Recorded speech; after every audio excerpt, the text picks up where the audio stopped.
Hello बच्चा लोग, तो कैसे आप सब लोग। स्वागत करता हूं आपका आपके यूट्यूब चैनल एसए स्टडीज में। मैं हूं आपका सानू भैया। आज आपके लिए लेके आया हूं क्लास 10 का चैप्टर 4 क्वाड्रेटिक इक्वेशन के सॉल्यूशन। क्या solution of a quadratic equation. अब देखो, आपको पता ही होगा क्वाड्रेटिक इक्वेशन किसे कहते हैं। उस पोलिनोमियल को जिसकी हाईएस्ट डिग्री क्या होती है 2, यानी कि क्वाड्रेटिक पोलिनोमियल को क्वाड्रेटिक इक्वेशन कह देते हैं जब वो इक्वल टू किसके हो, 0 के हो। अब उस क्वाड्रेटिक इक्वेशन के जीरोस निकालने के कई मेथड होते थे।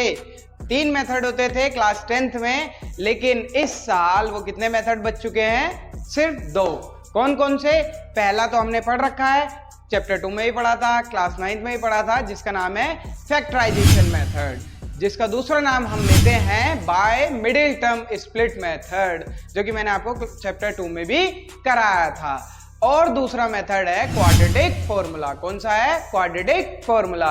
तो इस साल 2023-24 में हमें इन दोनों से ही क्वाड्रेटिक इक्वेशन के क्या निकालने हैं, जीरोस निकालने हैं। पहला क्या? Factorization method. दूसरा क्या? Quadratic equation formula, quadratic formulation निकालने हैं। तो चलिए आज की वीडियो में मैं शुरू करने जा रहा हूं solution of a quadratic equation by factorization method. तो जल्दी से जो बच्चे इस चैनल पे नए आए हैं वो सब्सक्राइब कर दें, बाकी इस वीडियो को देखें। चलिए रोल द इंट्रो।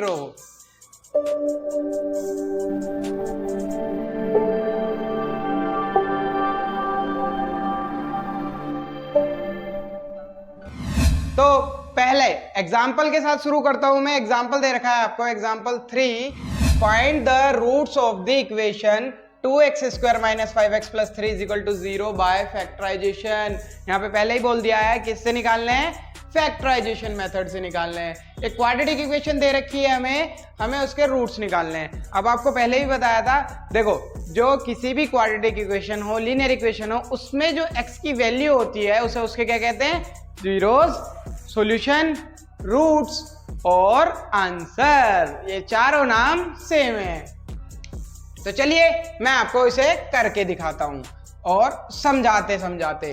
तो हमें इक्वेशन दे रखी है, सबसे पहले हम क्या लिखेंगे, the given quadratic equation is, the given quadratic equation is, the given quadratic equation is, हमें क्या दे रखी है क्वाड्रेटिक इक्वेशन, हमें दे रखी है 2x² - 5x + 3 = 0। देखो ये थी क्वाड्रेटिक फॉर्मूला और क्वाड्रेटिक पॉलिनोमियल। अब क्वाड्रेटिक पॉलिनोमियल को 0 के इक्वेट कर दिया तो ये क्या बन गई, क्वाड्रेटिक इक्वेशन। क्या बन गई, क्वाड्रेटिक इक्वेशन। तो चलिए अभी हमें बाय फैक्टराइजेशन मेथड से करना है, और फैक्टराइजेशन मेथड को हम दूसरा नाम भी देते हैं मिडिल टर्म स्प्लिट मेथड। क्या देते हैं, middle term split method, middle term split method. कुछ बच्चे इसे मिडिल टर्म स्प्लिट मेथड से याद रखते हैं, कुछ बच्चे फैक्टराइजेशन से। तो मैंने आपको इसका पहले ही बताया था, चलो दोबारा से इसका कॉन्सेप्ट रिवाइज कराता हूं। कॉन्सेप्ट क्या है इसका, x² का जो कोफिशिएंट होगा, सबसे पहले देखेंगे x² का कोफिशिएंट। अगर x² का कोफिशिएंट 1 है तो हम कांस्टेंट वाली टर्म यानी कि c का अपना क्या लेंगे, एलसीएम लेंगे। क्या लेंगे, एलसीएम लेंगे। उसमें से हम 2 फैक्टर बनाएंगे और दोनों फैक्टर को प्लस माइनस करके हमारा ये बीच वाला आना चाहिए, और जो है डिवाइड मल्टीप्लाई करके तो वो आएगा ही आएगा। लेकिन अगर x² का कोफिशिएंट 1 नहीं है, उसकी जगह कुछ कोफिशिएंट दे रखा है, कुछ कांस्टेंट नंबर है, 2 है, 3 है, 4 है, 5 है, तो सबसे पहले हमारा काम होगा इस नंबर को इससे जाकर के क्या करो, मल्टीप्लाई करो। क्या करो, मल्टीप्लाई करो। तब उसके क्या निकालो, फैक्टर। तो 3 2 जा 6, सबसे पहले क्या बना, 6 बना। अब 6 के फैक्टर क्या क्या आएंगे, 6 के फैक्टर आएंगे 2 3 जा 6 और 3 1 जा 3, यानी कि 2 फैक्टर आ गए 2 और 3। क्या मैं 2 और 3 को प्लस करूं तो 5 आ जाएगा? यस, 2 और 3 को प्लस करेंगे तो 5 आ जाएगा। तो पहले ही 2 ही फैक्टर बन रहे थे तो ये दोनों इसके फैक्टर ही हो गए।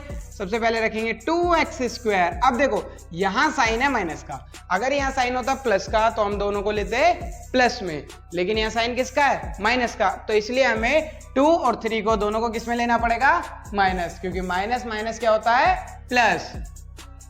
-2x - 3x + 3 is equal to 0। तो देखिए, अब देखो, अब तुम कहोगे भैया क्या हम ये 3 को इधर नहीं, 3x को इधर नहीं ले सकते थे? बिल्कुल ले सकते हो, आपकी मर्जी है, आप 2 को 3 को कोई से को भी किधर भी ले सकते हो।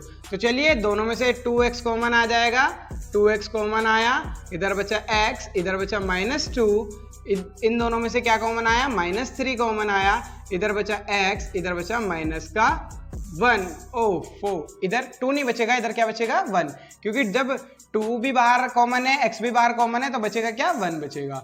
तो यहाँ से जब हम दोनों में से -3 कॉमन निकाला, ये माइनस का था तो ये प्लस बच गया, ये प्लस का था तो -1 बच गया। और मैंने आपको ये भी बताया है, अगर हम कभी भी मिडिल टर्म स्प्लिट या फैक्टराइजेशन मेथड यूज कर रहे हैं तो हमने फैक्टर्स जो लिए हैं ये करेक्ट है या इनकरेक्ट हमें यही पता चल जाता है। कैसे? ये जो दोनों कॉमन फैक्टर आते हैं ये दोनों सेम आते हैं। मान लो अगर ये दोनों सेम नहीं है तो हमारे जो फैक्टर्स है वो क्या है? गलत है। तो कभी भी अगर चेक करना हो तो यही चेक हो जाता है ये कि हमारे फैक्टर सेम है तो हम सही कर रहे हैं, और अगर फैक्टर्स ये दोनों सेम नहीं है तो हम गलत कर रहे हैं। साइन भी बिल्कुल सेम होना चाहिए, जरूर यहाँ ये प्लस है ये माइनस ऐसा भी नहीं चलेगा, वो भी गलत है।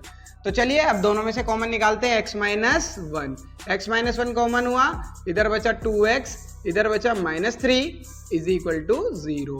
अब जब x की वैल्यू निकालनी होती है तो एक बार x इसको इस वाले फैक्टर को 0 के इक्वल रखो, एक बार इस वाले फैक्टर को 0 के इक्वल रखो, x की वैल्यू आ जाएगी। तो now x-1 is equal to 0 and 2x-3 is equal to 0। तो देखिए ये माइनस का था, साइड में जाकर के प्लस क्या बन गया? ये प्लस बन गया। और ये क्या हो गया? 2x-3 इज इक्वल टू 0 था, तो ये इधर जाकर के माइनस का 3 था तो इधर जाके +3, और ये 2 मल्टीप्लाई में साइड में जाकर के डिवाइड। तो एक x की वैल्यू आ गई 1, दूसरी आ गई 3/2। तो दोनों जीरोस आ गए हमारे। और आपको पता ही है क्वाड्रेटिक इक्वेशन के कितने जीरोस होते हैं? मैक्सिमम 2, क्योंकि इसकी हाईएस्ट पावर कितनी है? 2। जितनी पावर होगी पॉलिनोमियल की उतने उसके क्या होंगे? जीरोस होंगे। तो देखिए ये दोनों हमारे जीरोस आ चुके हैं, रूट्स आ चुके हैं। अब इनको चेक करने का ही मेथड होता है। चेक करने का मेथड क्या होता है? चेक करने का मेथड ये है कि इन दोनों को इस इक्वेशन में डालिए, अगर पूरी इक्वेशन का आंसर 0 आ जाता है तो ये इसके जीरोस हैं, वरना नहीं है, जो कि हमने क्लास 9th में ही पढ़ लिया है। तो देखो अब हम क्या लिखेंगे? क्वेश्चन तो हमारा हो चुका है, therefore 1 and 3/2 are the roots of the given equation, are the roots of the given quadratic equation। कि हमें जो क्वाड्रेटिक इक्वेशन दे रखी है इसके जीरोस 1 और 3/2 हैं, 1 और 3/2 हैं क्वाड्रेटिक इक्वेशन।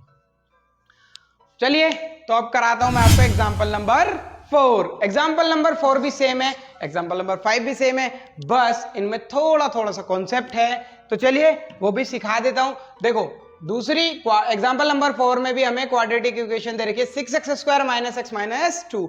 यहां पर भी x² का कोएफिशिएंट क्या है? 6 है, 1 नहीं है। तो पहले क्या करना पड़ेगा? इस 6 को 2 से मल्टीप्लाई करेंगे, देन उसके क्या निकालेंगे? फैक्टर्स निकालेंगे। तो चलिए करते हैं इसे भी। द गिवन क्वाड्रेटिक इक्वेशन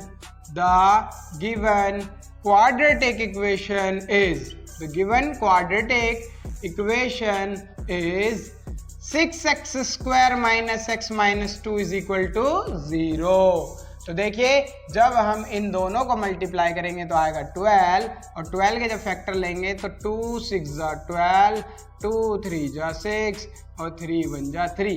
तो यहां से बन गए हमारे 3 फैक्टर। अब इन तीनों में से हमें 2 फैक्टर लाने हैं और जिनका सम क्या आना चाहिए? -1। तो देखते हैं 3 2 6 और 2 9। अगर हम यहाँ से ले लेते हैं 4, यहाँ से ले लेते हैं 3, तो 4 में से 3 जाएगा तो 1 बचेगा ही बचेगा। तो चलिए 6x² - 4x + 3x - 2 is equal to 0। देखो 4 और 3 ले लिए, x था टर्म तो इसलिए x एक साथ रखा। अब यहाँ माइनस था तो इसलिए बड़े वाले को माइनस रखना पड़ा, क्योंकि माइनस प्लस माइनस, 4 में से 3 जाएगा तो 1 तो बचेगा, लेकिन 4 माइनस का है, बड़ा माइनस का है, तो इसलिए यहाँ पे भी क्या आएगा? माइनस आएगा। अब देखिए दोनों में से x तो कॉमन है ही है, लेकिन क्या ये और भी कुछ कॉमन है? यस, ये भी 2 से जाता है, ये भी 2 से जाता है, तो दोनों में 2 भी कॉमन है। तो यहाँ क्या बचा? 3x minus 2। अब देखिए इन दोनों में कुछ कॉमन है? नहीं। जब हमारा कुछ कॉमन नहीं होता है तो खाली हम 1 कॉमन निकाल लेते हैं। जब 1 कॉमन निकालेंगे तो एज इट इज सेम आ जाएगा। तो देखिए दोनों फैक्टर हमारे सेम आ गए, बिल्कुल करेक्ट हो रहा है हमारा क्वेश्चन। तो जल्दी से जिसको समझ में आ रहा है लाइक कर दीजिए, और अगर कोई डाउट है तो कमेंट कर दीजिए। दोबारा से इस वीडियो को देख लीजिए, अच्छे से समझ में आ जाएगा। तो देखो अब 2 फैक्टर आ गए, इन दोनों को 0 के इक्वेट रख देंगे। 3x minus 2 is equal to 0 और 2x plus 1 is equal to 0। 3x, अब ये माइनस का 2 था, साइड में जाकर के प्लस का 2, x इज इक्वल टू 2 और ये डिवाइड मल्टीप्लाई में था, साइड में जाकर के डिवाइड। तो x की वैल्यू आ गई यहाँ से 2/3। तो देखिए यहाँ से आया 2x, ये प्लस का 1 था, साइड में जाकर के -1, और x इज इक्वल टू ये मल्टीप्लाई में था, साइड में जाकर के डिवाइड। यहाँ से x की वैल्यू आ गई -1/2। तो हम यहाँ पे लिख देंगे therefore 2/3 and -1/2 are the roots of the given quadratic equation. Are the roots of the given quadratic equation. Given quadratic equation. ये जो हमारी गिवन क्वाड्रेटिक इक्वेशन है उसके क्या आ गए? जीरोस आ गए, उसके रूट आ गए। जीरोस कह लो, रूट कह लो, आंसर कह लो, सॉल्यूशन कह लो, सब सेम है। तो चलिए अब मैं आपको 5वां भी करा देता हूं। मैं कराता हूं आपको एग्जांपल नंबर 5। एग्जांपल नंबर 5 में क्या है? एग्जांपल नंबर 5 भी सेम है, इसमें भी एक क्वाड्रेटिक इक्वेशन दे रखी है। 3x² minus 2 root 6x plus 2 is equal to 0। Most important example है, पेपर में आता है, पूछा जाता है, लिख लीजिए। मोस्ट इंपोर्टेंट क्या है ये? मोस्ट इंपोर्टेंट एग्जाम्पल है, पेपर में पूछा जाता है। कैसे कि भैया क्या लाना है इस बार? रूट में लानी है चीज। तो कोई बात नहीं, कर लेते हैं इसे भी। चलिए लिखते हैं, the given quadratic equation is the given quadratic equation. The given quadratic equation is, हमें क्या दे रखी है quadratic equation? 3x² minus 2 root 6x plus 2 is equal to 0। अब देखो यहाँ पर भी x² का कोफिशिएंट 1 नहीं है। आप कहोगे भैया तीनों एग्जांपल ऐसे करा दिए जिसमें x² का कोफिशिएंट 1 ही नहीं है। कोई बात नहीं, अगले पार्ट में जब मैं एक्सरसाइज कराऊंगा उसमें कुछ क्वेश्चन ऐसे भी आएंगे जिसमें x² का कोफिशिएंट 1 होगा। चलिए कोई बात नहीं, पहले इस 3 को क्या करेंगे? इस 2 से जा करके मल्टीप्लाई, तो 3 2 जा 6 आएगा। अब 6 के तो 2 ही फैक्टर बनते हैं, आपको पता ही है, 2 3 जा 6 और 3 1 जा 3। तो 2 फैक्टर बने हमारे, एक बना क्या कहते हैं 3, एक बना 2। क्या 3 और 2 को करके कुछ हमारा रूट 2 आ सकता है? तो रूट 2 कैसे आएगा? रूट 6 यानी कि आ सकता है, बिल्कुल आ सकता है। क्यों नहीं आ सकता? अब एक फैक्टर हम इसे ऐसे भी तो ले सकते हैं, 6 1 जा 6। तो इसके फैक्टर एक क्या बन गया? एक 6 बन गया और एक 1 बन गया। तो देखिए क्या करेंगे, 6x²। अब देखिए ये रूट 6 था और मैं इसको फिर से लिख दूं रूट 6 इंटू रूट 6। तो रूट 6 इंटू रूट 6 क्या हो जाएगा? रूट 36, और रूट 36 का आंसर क्या आएगा? 6 आएगा। तो देखिए मैं क्या लिख देता हूं इसे, root 6 minus root 6x minus root 6x plus 2 is equal to 0। भैया ये क्या कर दिया? ये कुछ नहीं करा बच्चों, दूसरा फैक्टर। जरूरी थोड़ी है हर बार हम 6 को 2 और 3 से ही फैक्टर बनाएं। एक फैक्टर इसका 1 और 6 भी तो हो सकता है, क्योंकि अब देखो मैंने क्या करा, इस को ले लिया 6 को। अब 6 और 6 को करूंगा तो -2 तो आ जाएगा, लेकिन यहाँ पर था रूट में। किस में था? रूट में। तो मैंने आपको बताया कोई भी चीज रूट में होती है उसको उसी से मल्टीप्लाई करोगे तो आंसर 6 आएगा। क्यों? रूट 6 इंटू 6 रूट 36, और रूट 36 का आंसर होता है 6। तो मैंने क्या करा, root 6 x minus root 6x, इसके आगे कुछ नहीं है तो 1, इसके आगे कुछ नहीं है तो 1, माइनस माइनस 1 माइनस 1 माइनस 2। तो देखिए ये तो आ चुका है। अब देखते हैं रूट 6 इंटू रूट 6 रूट 36, और रूट 36 का आंसर क्या आता है 6 आता है, जो कि इन दोनों का मल्टीपल था। तो हमारे फैक्टर बिल्कुल करेक्ट हैं। तो देखिए अब इन दोनों में से कुछ कॉमन निकल रहा है, तो देखो अब यहाँ पर हमें थोड़ा सा और करना पड़ेगा। अगर कॉमन निकालना है तो देखो मैं रूट 3 को लिख सकता हूँ रूट 3 इंटू रूट 3, क्योंकि मैंने अभी बताया था 2 बार रूट में मल्टीप्लाई कर दो आंसर सेम ही आता है। एक्स स्क्वायर माइनस, अब मैं इसको लिख सकता हूँ root 3 into root 2 x minus root 3 into root 2 x plus इस 2 को भी लिख सकता हूँ root 2 into root 2 is equal to 0। अब तुम कहोगे भैया ये क्यों लिख देता खतरनाक सा? ये बच्चों इसलिए लिख दिया क्योंकि कॉमन निकालना था। अब देखो यहां से आपको खाली x कॉमन दिखाई देगा, यहां से कुछ कॉमन नहीं दिखाई देगा, तो उसके लिए मैंने क्या करा, इस 3 को रूट 3 इंटू रूट 3 करा, क्योंकि रूट 3 इंटू रूट 3 रूट 9, और रूट 9 का आंसर भी क्या आता है 3 आता है। ऐसे इस 2 को क्या करा root 2 into root 2, root 2 into root 2 root 4, और रूट 4 का आंसर भी क्या आएगा 2 आएगा। तो इस वजह से मैंने लिखा। अब देखो आप देख ही रहे होंगे ये रूट 3 और x common, root 3 x common, तो सबसे पहले हम रूट 3 x को कॉमन निकाल लेते हैं। तो यहां से बचेगा एक रूट 3 और एक बचेगा x माइनस रूट 3 बाहर, x बाहर, क्या बचा रूट 2। अब देखिए यहां से क्या कॉमन आएगा, x तो कॉमन नहीं है, खाली कॉमन है रूट 2। क्या कॉमन है रूट 2, तो माइनस रूट 2 बाहर निकाल लिया, यहां से बचा रूट 3x माइनस एक रूट 2 बाहर चला गया, क्या बचा एक रूट 2 बचा। क्या देखिए जो भैया ने बताया था बिल्कुल करेक्ट है। यस, ये वाला और ये वाला फैक्टर हमारा क्या आना चाहिए, सेम आना चाहिए। अगर ये सेम आ रहा है तो हम बिल्कुल क्या है, करेक्ट हैं। तो चलिए करते हैं, अब इन दोनों को कॉमन निकाल लेंगे। जो कॉमन आए हमारे रूट 3x माइनस रूट 2, अब इधर से बचा खाली रूट 3x, इधर से बचा minus root 2 is equal to 0। तो देखिए ये तो दोनों ही सेम रूट आ गए। ये कौन सी कंडीशन है, जिस भी बच्चे को मालूम है जल्दी से कमेंट में कीजिए ये कौन से क्वाड्रेटिक इक्वेशन के कौन से रूट्स हैं, जल्दी से लिखिए। अब देखो क्या करूंगा, इसको भी 0 के इक्वेट, इसको भी 0 के इक्वेट, दोनों का आंसर आ जाएगा जिसमें दोनों के x की वैल्यू सेम आती है। Root 3x minus root 2 is equal to 0, root 3x minus root 2 is equal to 0। तो रूट 3x माइनस का था, इधर जाके प्लस 2, और ये x रूट 3 मल्टीप्लाई में था, साइड में जाकर के डिवाइड हो गया रूट 3। ऐसे ही यहाँ से यही आएगा रूट 3x, ये माइनस का था, साइड में जाके प्लस हो गया, और ये मल्टीप्लाई में था, साइड में जाकर के डिवाइड हो गया।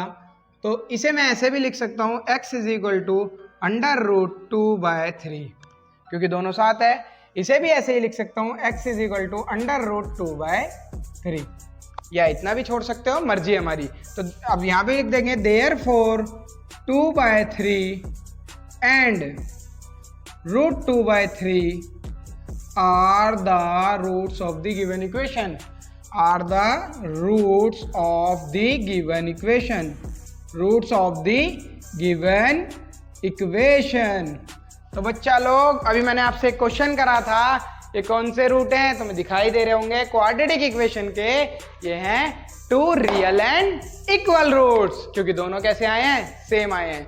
तो ये क्वाड्रेटिक इक्वेशन की क्या होती है कि क्वाड्रेटिक इक्वेशन के या तो 2 डिस्टिंक्ट रूट होंगे, 2 अलग अलग रूट आएंगे, या तो 2 सेम आएंगे, या नॉट डिफाइंड, नो जीरोस। तो ये 3 कंडीशन होती है। तो आशा करता हूं कि आपको example number 3, example number 4, example number 5 अच्छे से समझ में आया होगा। अब बचा हमारा एग्जाम्पल नंबर 6, जो कि एक हमारा किसमें दे रखा है, थ्योरी बेसिस है। मैं आपको वो भी करा देता हूं, फिर अगले पार्ट में मैं आपके लेकर आऊंगा एक्सरसाइज 4.2, जिसमें मैं आपको सारे क्वेश्चंस कराऊंगा। तो चलिए करते हैं अपना एग्जाम्पल नंबर 6। तो चलिए अब चलते हैं अपने एग्जाम्पल नंबर 6 की तरफ। एग्जाम्पल नंबर 6 हमारी एनसीईआरटी बुक में दे रखा है कि find the roots of the given condition in section 4.1। Section 4.1 क्या है, ये हमारा इंट्रोडक्शन जो है, चैप्टर 4 स्टार्ट होती है हमारी बुक में, इंट्रोडक्शन है, उसमें एक क्वेश्चन दे रखा है। क्या है, suppose a charity trust decided to build a prayer hall having a carpet area of 300 metre square. यानी कि एक चैरिटी जो है वो बनाना चाहती है एक प्रेयर हॉल, जिसमें कारपेट का जो एरिया है, जो कारपेट लगाएंगे वो कितना है 300 metre square with its length 1 metre more than twice its breadth. जो उसकी लेंथ है वो ब्रेथ के 2 गुना से एक ज्यादा है, 2 गुना से एक ज्यादा है। What should be the length and the breadth of the hole. तो कह रहे हैं कि होल की लेंथ और ब्रेथ क्या होगी। तो होल की लेंथ एंड ब्रेथ क्या होगी, तो चलिए मैं ये वाला क्वेश्चन आपको करके दिखाता हूं। सबसे पहले हम क्या करेंगे, लेंथ या ब्रेथ को x मान लेते हैं। तो हम किसे मानेंगे, हम मानते हैं ब्रेथ को x। क्यों, क्योंकि इन्होंने लेंथ का तो रिलेशन ही दे रखा है ब्रेथ के साथ। तो चलिए सबसे पहले मानते हैं let the breadth of the hole, let the breadth of the hole be x। क्या मान ली हमने, x मीटर मान ली हमने। ब्रेथ क्या मान ली, x मीटर मान ली। And the length of the hole is, length क्या हो जाएगी होल की, देखो इन्होंने कहा है its length is 1 metre more than twice its breadth, breadth के 2 गुना। तो हमारी ब्रेथ थी x, उसका 2 गुना क्या हो गया 2x, और उसके भी एक ज्यादा, तो एक ज्यादा मतलब +1। तो लेंथ क्या हो गई 2x + 1। समझ में आया। अब अकॉर्डिंग टू क्वेश्चन हमारा जब लेंथ और ब्रेथ आ रही है तो कौन सी फिगर होगी हमारी, जल्दी से बताइए कौन सी फिगर है, कमेंट करिए। ट्रायंगल है, रेक्टेंगल है, जल्दी बताओ। चलो मैं इतने यहाँ बनाता हूँ, देख लेना और तब भी आंसर दे सकते हो तो दे देना। तो जल्दी बताइए कौन सी फिगर है ये हमने मान लो ABCD, ये का एरिया है हमारा प्रेयर होल का, जिसकी लेंथ इन्होंने दे दी 2x + 1 और ब्रेथ दे दी x। तो जल्दी बताइए क्या है ये, अरे ये रेक्टेंगल है। क्या है ये, रेक्टेंगल। और रेक्टेंगल का एरिया तो बचपन से पढ़ते हुए आ रहे हैं, क्या होता है, area of rectangle is equal to length into breadth. क्या होता है, लेंथ इनटू ब्रेथ। तो चलिए वही लिखना है अब हमें यहाँ पे, क्योंकि हमें एरिया गिवन है, जो गिवन है उसी को हम इक्वेट करते हैं। Area of rectangle, area of rectangular hole is equal to, area of rectangular hole कितना दे रखा है हमें 300 मीटर स्क्वायर, या एरिया ऑफ कारपेट, या एरिया ऑफ कारपेट लिख लेते हैं। हमसे तो लेंथ ब्रेथ पूछिए ना होल की, चलो कोई बात नहीं, क्योंकि हमारी कारपेट भी क्या है, वो भी रेक्टेंगल की फॉर्म में। Area of carpet is equal to 300 metre square. अब इसकी जो एरिया होता है वो होता है length into breadth, length into breadth is equal to 300, और लेंथ कितनी है 2x + 1 ब्रैकेट में रखेंगे, इनटू ब्रेथ कितनी है x। भैया ब्रैकेट में क्यों, ब्रैकेट में बच्चों इसलिए अगर प्लस या माइनस आ जाता है तो ब्रैकेट में रखनी पड़ती है, क्योंकि बाहर वाली चीज अंदर के सारी चीजों से मल्टीप्लाई होगी।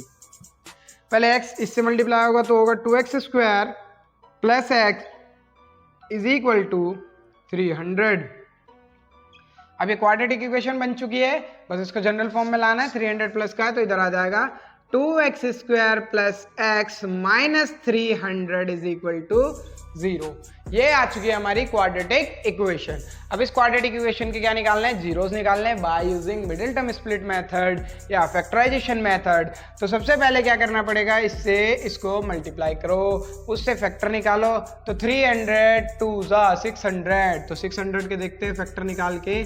सबसे पहले 2 बार में जाएगा 2, 300 जा, फिर 300 फिर से 2 से जाएगा 150 जा, फिर 150 जा फिर से जाएगा 75 जा, फिर 75 फिर 3 से जाएगा, 3 2 = 6, 3 5 = 15, फिर ये 5 से जाएगा, फिर ये भी 5 से जाएगा, 5 1 जा 5। तो यहाँ से बना 2 2 = 1 2 3 4 5 6 बने हैं। 6 में से हमें कितने फैक्टर निकालने हैं, 2। तो चलिए 2 2 = 4 2 = 8 2 = 6 8 3 = 24। हमें लाना क्या है, हमें लाना है खाली x, यानी कि कोई ऐसे दो नंबर जिन्हें प्लस करके 1 आए या माइनस करके क्या आ जाए 1 आ जाए। तो बिल्कुल मिल चुका है। 5 5 = 25, 2 2 = 4 2 = 8 3 = 24। देखिए 25 में से अगर मैं 24 को माइनस करता हूं तो 1 आ जाएगा। तो मिल गया हमें दोनों फैक्टर। 2x स्क्वायर प्लस, अब देखिए प्लस है यहाँ पर तो हमें बड़ा वाला प्लस का लेना पड़ेगा, 25x minus 24x minus 300 is equal to 0। बस यही ध्यान में रखना है, अगर यहाँ प्लस का है तो बड़ा वाला प्लस का लेना है, अगर यहाँ माइनस का है तो बड़ा वाला माइनस का लेना है, और अगर दोनों को प्लस करके लाना है तो माइनस आ रहा है इधर तो दोनों को ही माइनस में लेना पड़ेगा। तो अब देखिए क्या इन दोनों में से कुछ कॉमन आ रहा है? नो, इन दोनों में से तो कुछ भी कॉमन नहीं है। तो अगर हम क्या करें, हम 24 को इधर रखें, नो कोई दिक्कत नहीं है। तो चलिए कोई बात नहीं, हम क्या करते हैं, हम इन दोनों में से क्या कॉमन निकाल लेते हैं, x निकाल लेते हैं। x कॉमन निकला, इधर क्या बचा, खाली 2x बचा, इधर क्या बचा, 25 बचा, क्या बचा, 25 बचा। अब अगर हम इन दोनों में से क्या कॉमन निकालते हैं, क्या ये इससे जाएगा, नहीं, 15 दूनी 30, तो हम इसमें से क्या कॉमन निकाल ले, 12, क्या कॉमन निकाल लेते हैं, 12, वो भी माइनस का, तो ये बचेगा 2x, ये बचेगा प्लस 12 2 24, 12 5 60, यानी कि 25 बार में चला गया 12 से। अब देखिए दोनों हमारे सेम सेम आ गए, 2x प्लस 25, 2x प्लस 25, बिल्कुल करेक्ट जा रहे हैं हम, बिल्कुल करेक्ट जा रहे हैं। 2x प्लस 25, अगर दोनों में से कॉमन निकाला, इधर बचा खाली x और इधर बचा माइनस का 12, किधर बचा, माइनस का 12।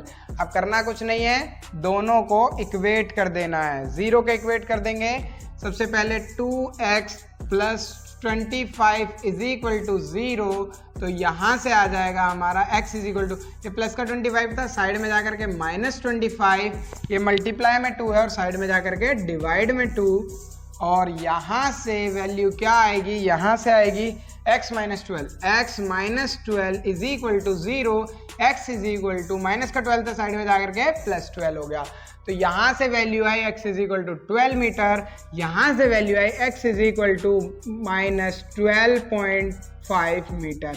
क्या कभी भी कोई लेंथ माइनस में हो सकती है क्या? मेरी लंबाई जो है 5 फुट 7 इंच है, क्या ये माइनस में हो सकती है? नो। कोई भी चीज लेंथ हो, ब्रेथ हो, हाइट हो, कुछ भी हो, हमेशा पॉजिटिव में होती है, नेगेटिव में नहीं होती है। इस वजह से हम इसे कंसिडर नहीं करेंगे, इसे कंसिडर करेंगे। जब इसे कंसिडर करेंगे तो इन्होंने हमसे पूछा था what should be the length and the breadth of the hole. Therefore हमने x किसे माना है? ब्रेथ को। Therefore breadth of the BREADTH breadth of the hole is x is equal to 12 metre. Breadth कितनी आ गई? 12 मीटर आ गई। And length of the hole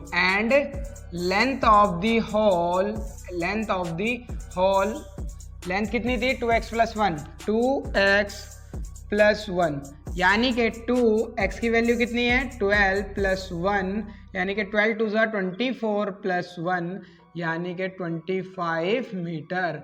length आ गई हमारी 12 मीटर और 25 मीटर, और ब्रेथ आ गई हमारी 12 मीटर।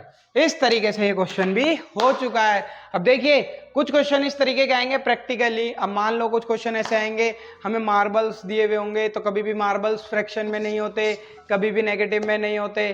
तो यहाँ से जितनी भी वर्ड प्रॉब्लम आएंगी उसमें एक आंसर पॉजिटिव में आ सकता है, एक नेगेटिव में आएगा। ऑलवेज पॉजिटिव को कंसिडर करना है, नेगेटिव वाला हमारा खत्म हो जाएगा। तो इस तरीके से मैंने आज आपको 4.2 के तीनों चारों एग्जाम्पल करा दिए। Example number 3, example number 4, example number 5 and also example number 6। तो चलिए आज के लिए इतना ही। अगली वीडियो में आपके लिए लेकर आऊंगा एक्सरसाइज 4.2 के NCERT के सॉल्यूशंस। तब तक के लिए आप अपना ध्यान रखिए। बाकी अगर नहीं समझ में आया तो वीडियो दोबारा देख लीजिए, और बाकी अगर कोई भी डाउट हो तो आप बेझिझक कमेंट कर सकते हैं। वीडियो अच्छी लगी हो तो लाइक करें, कमेंट करें, शेयर करें। Tata, bye bye, take care, good day.